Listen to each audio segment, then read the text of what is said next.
We'll be moving on to the next talk in the programme, and this talk will be given by Professor Zhanfeng Cui, who is the Donald Pollock Professor of Chemical Engineering.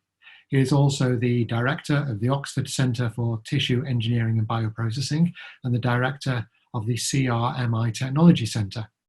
His research is in the areas of regenerative medical engineering and technologies, and also in the area of bioprocessing and stem cell technology.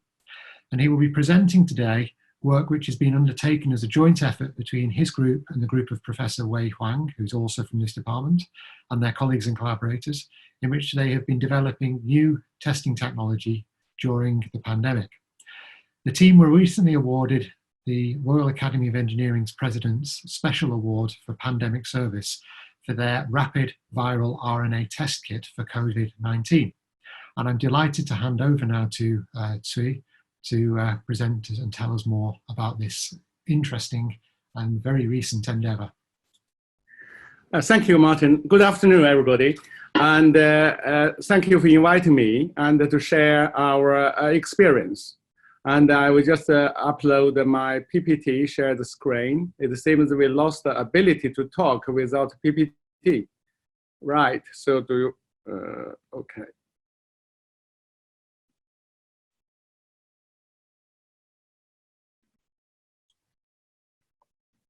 Right.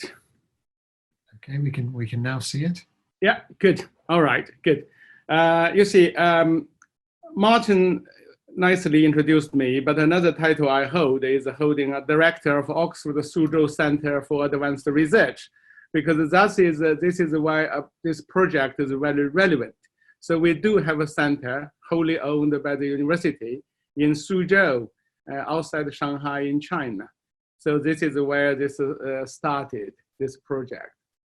Now, I think one aspect, sorry, how I'm moving my screen, Martin?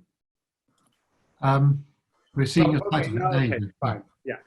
So you see, this pandemic, I think, caught everybody with big surprise, and none of us prepared. You see, we are not working in IVD. I have been not working on diagnostics, but somehow we end up to do this project. So as I introduced, Professor Wei Huang is actually the biological brain behind the project. And he is actually a professor and a Teddy Hall Fellow. He works on synthetic biology. And the good thing about Oxford is that we have really good people. And so I'm very fortunate to have this team. You see, if you're looking at their specialized area or their PhD project, their postdoc project, have nothing to do with this COVID-19. And when the pandemic, when hitting us, when we got locked down in China first and here in Oxford, we dropped everything else. So we started this project. So, so I'm the one, actually, I didn't do much. So that's why I gave a job to talk to you. Right, so let's start this test. We keep saying test, and you see the Prime Minister just announced the moonshot, big initiative to do more tests. But then actually what to test? So there are two types of tests, okay? One is to test whether the individual got virus and is infectious. So in this way, to do this test, there are two ways to do it. One is a molecular test, or a so-called nucleic acid test. This is to test the virus RNA. So if the individual got the virus, they can pick up the RNA and convert to the DNA. You can amplify the many times to a big number, easy to detect. So in this way, you can detect a very small amount of infectious materials. And that is actually widely used as a PCR test. That's the one. And the another test is so-called antigen test. This is to detect the virus-specific proteins. And but then to test this, you cannot amplify it. So therefore, the detection limit is a big issue. But it's quick, but less accurate. And the other type of test, completely different, is antibody test. This is actually to test the antibody in the blood. So people used to believe if you got infected, you got antibody, you got immune. So you can back to work without to worry about it anymore. But now it's proved not quite true because there is quite a few reports showing people get reinfected. You see, that's the issue at the moment. So what we develop is actually to do a molecular test and to try to test the individual is getting infectious, got the virus of infectious. So you see a lot in the news. So they use so-called RT-PCR test. How this is tested now is basically taking a swab sample as the driving through of the stations. They even send the tube to the home now. You can do a self-sampling, put it in the tube and post the bag. Or in the test station case, they simply send the sample back to the lab to do various processing. You see, so to get the RNA to RT-PCR. It's quite complicated. It takes at least 90 minutes in the lab. So, but this is a gold standard, okay? You need a lab, you need a specialist machine. It costs nearly at least 20,000 pounds per machine. And they need the transport of the samples because you collect and sample. That's actually where the time matters. You see, sometimes you can't get the results back in the same day quite often. The test itself costs 90 minutes at the least. And now there's a global shortage of reagent because everybody doing this test. So in general terms, it's slow and expensive. So this is where we come in.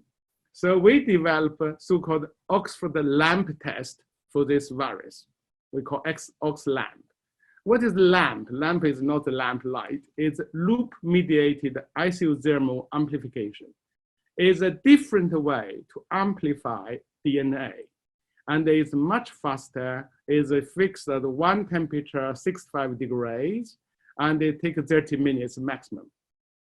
So and also we get rid of all the lab processing. So we put everything, all the reagent in the test tube. Then we directly use the samples, put into the test tube. That's the first step. Second step is heating it up at 65 degrees. You see, what you need is a 65-degree environment. You could use heating block, or you could use a thermal flask if you do it at home.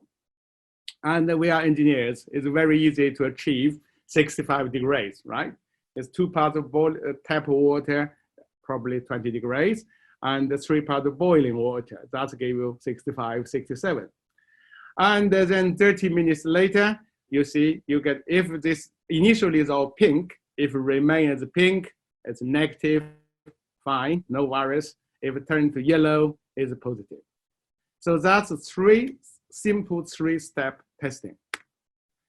So, and it's rapid, we say 15 minutes because for people really got the virus, infectious, and then in 15 minutes, the color already changed.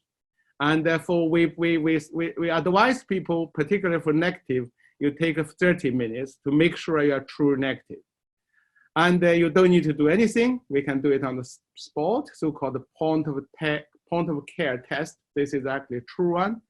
It's very simple. We can directly use a swab solution or saliva or a mouthwash, basically sample. Easy to operate, simply heat 65 degrees, and direct result display.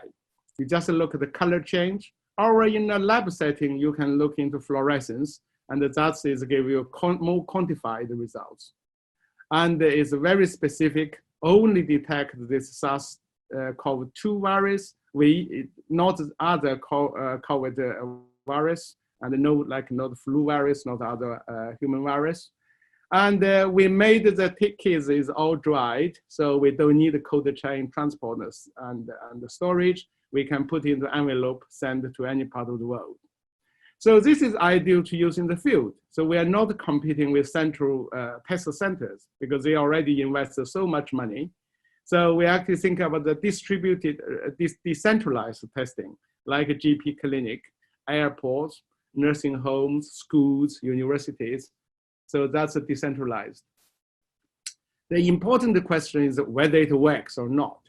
So this is actually, we did the clinical validation in John Radcliffe Hospital. This is, we were very grateful to Dr. Monica Anderson. She is the director of the medical microbiology lab, and help us to do this direct swab testing there. And out of all the non-tested we have, we got like a 92% of positive successful rate. We don't have false negative. And also we compare the best like a PCR test they published one. And then we actually certainly comparable with that. So certainly the medical team got very excited about the results. So our test draw a lot of public interest. So it's reported in over 14 countries. It's in BBC, CNN, a lot of newspapers. And then through this research, we published 2 papers so far, and one under review, filed 2 patents. So it's actually is a quite exciting 8 months, put it this way. And as Martin mentioned, we are fortunate we got the Royal Academy of Engineering President Special Award for this, and there's quite a boost to the team, because this our student and postdoc, I have to say, working extremely hard, because actually during the lockdown period, and we are very grateful to head of department, Professor Ron Roy, gave us permission, and IBME, you see Dr. Constantine Kosios, gave us permission to enter the building. And during the day, they do experiment every night, 8 to 10 o'clock, we have project meetings, because time is everything. So they worked extremely hard, and it's really a good boost to their, you see, morale for get this award. Right, so we got to that stage, research, then how we roll out the products. When we actually applied for regulatory approval, then we're simply told, you are a university, you cannot do it. You need we only accept a commercial organization. So the Oxford University Innovation helped us very quickly set up a social venture company called Oxseed Limited. So this was formed in 9th of June.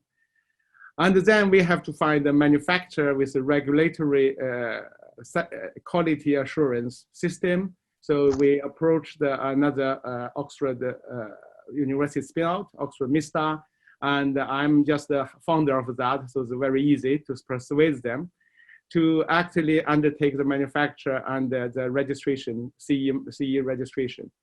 So the products got the CE mark in July, and now we actually even further aligned all the manufacturers in Southern England, and we're looking for another one in North England. So we, at the moment, we can supply 100,000 kits per week later this month. And next month, we probably can supply up to 1 million. So at the moment, is also evaluated in USA, South Africa, India, China, Saudi Arabia for regulatory approval. And last week, we actually got approval in Hong Kong. And they use this to test the restaurant and trying to deploy it into airport. So, as I said, we are not competing with central laboratories, because this is all the whole government investment of all the countries.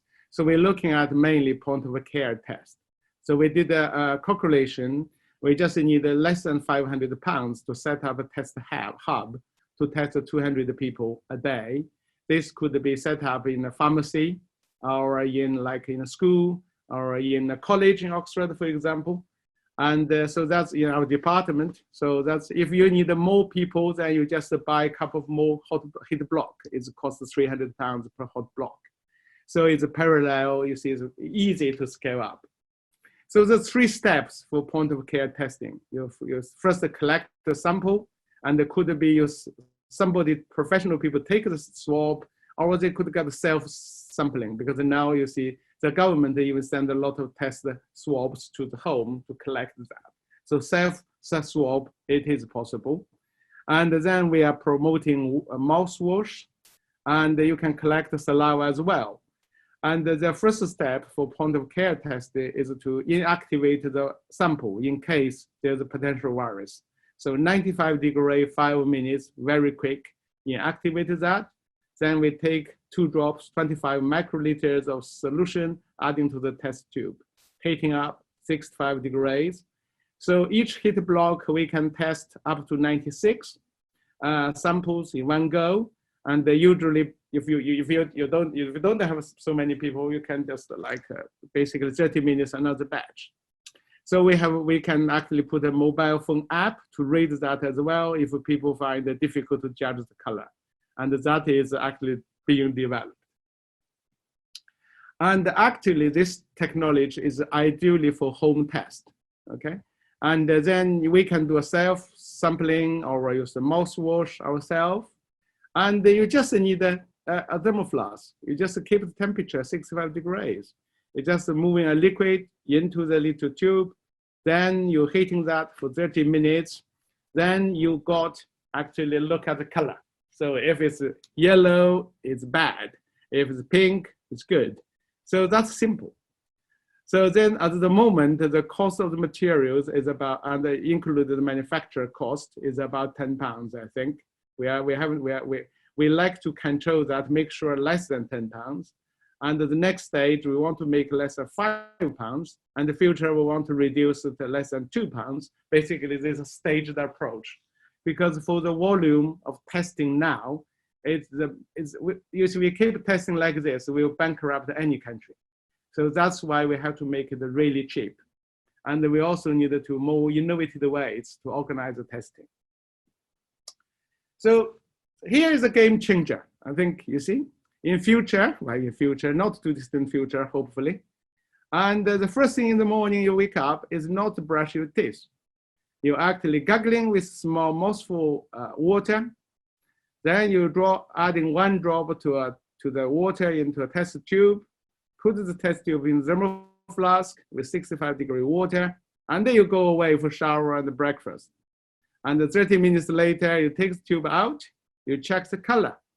If it's pink, okay, go to work. If it's yellow, stay home, isolation. So that might be the one way we can get it. We hope it's not a routine thing, but we believe this might be one day it will come. At the moment, the UK government does not allow self-testing the home like this because you can't trace people. Whether people report it or not. But I think for internal organizations, that's actually a lot of people approach us. They said, we like to let our staff test themselves to decide if they come to work or not. So this is actually certainly, there's a bigger need for this type of thing. Right, I think I'd like to thank you. This is the people I would like to thank Oscar, because actually the project they initiated in Oscar, this Oxford Pseudo Center for Advanced Research, when China first faced the issue.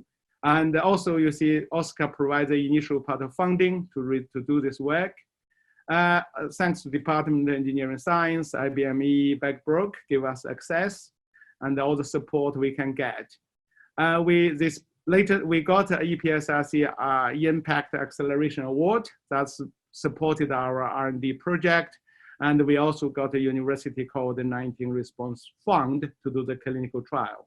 And then these hospitals help us do the trial, Oxford MISTA for the manufacture, and a special thanks to Oxford University Innovation. They have been really helpful through the process. I think, so I'd like to thank you to stay safe. I think that what I like to do, and if I stop sharing, I have to find out how, stop sharing. Okay, I'm back. Can you see me now? Yes, can see you. Okay, right. Now, I got probably 2 minutes. That's more than enough. I like to do a demonstration how this can be done, okay? And so this is actually, you can see how straightforward and easy it would be. So what you need, I think this is a thermal flask, okay? I put the hot water in it before that. And engineering is the way to do that, but the most scientific way we can actually put a thermometer to measure that. This is, I think is read 68, okay? That's temperature too high a bit. let me just add in some cold water. So this is just water. I just open it. So this is, trust me, I read that. Okay, this is 65-ish, trust me. And now, what do you need?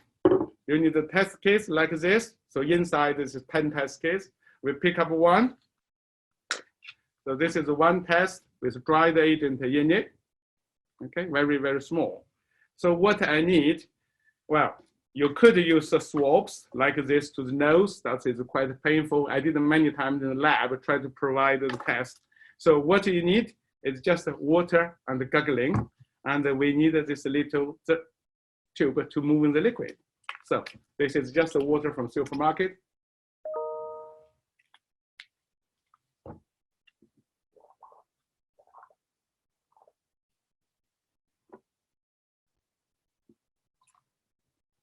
Okay, gargling, put it into a cup. I don't use transparent one. I don't want to tell you what I eat. This is lunchtime. Other thing is that don't do this after your gin and tonic. Okay, so first thing in the morning is the best. So this is a sample. Now you got a little dripper. So this is our test tube. So we just put that. Okay. Now this is the liquid. I got this. I'll show you. Okay. This is the sample.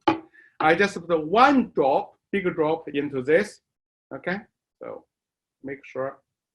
Okay. That's one drop, 25 microliters. So seal that. Okay. Seal that. Now we put it into thermal flask and close that for 30 minutes. And that is done. So 30 minutes later, we don't wait for 30 minutes here. When you come out, you got the results. So you see this. If it's a pink, that's pink. Okay, it's a pink. Okay, pink is negative. If it's a yellow, turn into yellow. I don't know whether you can see it. I can see it. If it's turning into yellow, it's no longer pink, then that's a positive. Then, of course, the positive, stay home, and the negative, you're okay. And that's it. And I hope everybody, when you do a test, all turn out pink. So pink is the color you want at the moment. Thank you. Martin, done. Thank you very much. That was a wonderful presentation and a wonderful demonstration at the end there. So we do have time for a couple of questions. I can see some have come up, so let me just pass a couple of them on to you. So from Miles E, microfluidic platforms are often integrated with biosensors to improve speed, ease of use, and hence cost and accuracy of point-of-care tests. Does such technology hold any promise for OxLamp? Well, microfluidics, it's quite useful, widely used in biosensors, particularly for antibody tests, because that's when you're dealing with proteins and the molecules.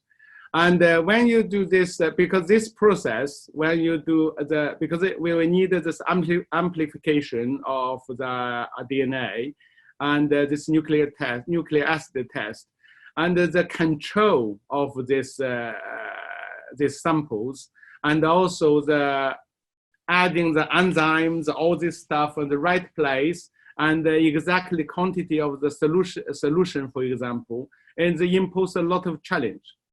And so initially we thought we like to do a microfluidics one, and maybe actually even put like a USB thing, you can plug in the computer, use the computer to heat it up, for example, various ideas. And later we dropped that because it's too complicated, it takes too long to develop. So what we settled is probably the simplest, cheapest option for this.